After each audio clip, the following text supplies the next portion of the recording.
Okay, guys, here we are, starting up our first match in the losers bracket, the non-winners bracket, with EXT Starkiller versus Jungle Cats. Sorry, guys, losing track of our teams. The map we're playing on is Rebel Base, and it is a Hoth map.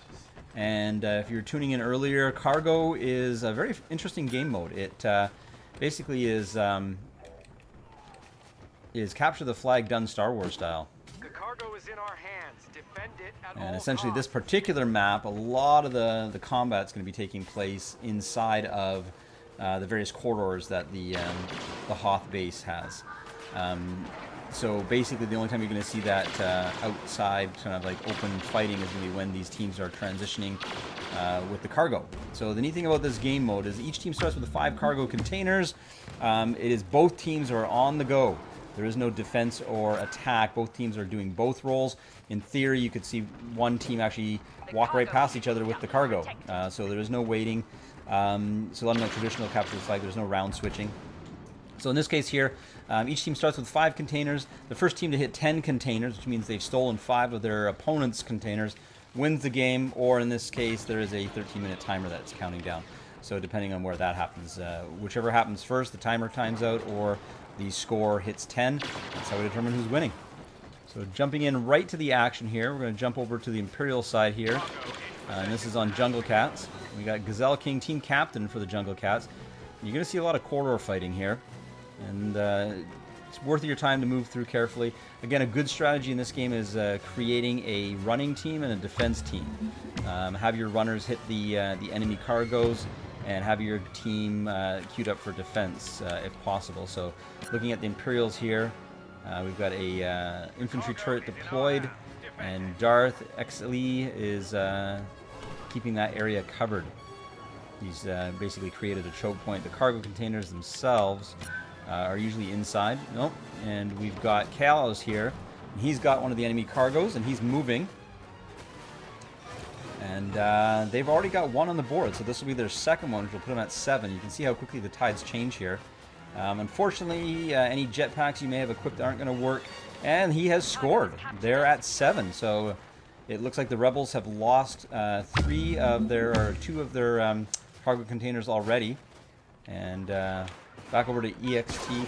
It looks like EXT is dropping out, and unfortunately we won't be able to reseed this match. No, it looks like they're holding on. We have people dropping in and out of their match. So in a game mode of cargo, in actual fact, this actually works against them. So we're going to see how this plays out. If I get a message from one of the teams calling foul, we will pass verdict on it. But currently they have 4 with a 5th not able to join. This only hurts their chances here. So in this case here, we wouldn't necessarily have to cry foul. However, if Jungle Cats views that as a fault, then they can call that as a loss. So we'll see how they feel about that. Right now, looking over, they've got 7.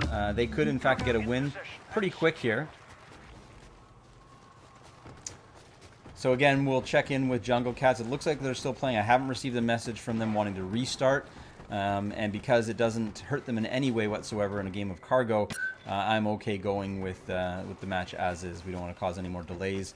Not good for EXT Starkiller, mind you.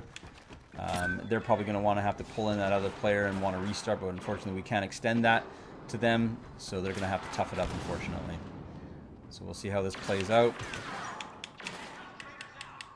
We've got Botangi leading his team in kills. But, you know, my experience with this game is that you can get all the kills you want. Really, it's all about getting that cargo and getting it back. So here we got Tricky Silent on Jungle Cat's team. Looks like he's going for another score. This will be 9. You move a little sluggish. You do have your primary weapon still available. So you're not forced to switch out to an alternate weapon. There is no alternate weapons in Star Wars, so, you know, it stands to reason. But again, jetpacks are limited. And we have a 9 on the scoreboard. With one more to go. And See Gazelle playing a good defensive role right now. And over on it, looks like EXT Starkiller's team are really having a hard time recovering from that loss of a teammate. They've deployed an infantry turret there to offset some of the lack of players. The Imperials are pushing hard into it. And it looks like, no, you can't shoot through that window. Well, you can, yeah, there you go. I didn't think you could do that. And Gazelle's still playing a defensive role for his team. In Extremes, the EXT Starkillers are doing everything they can, despite being down a man.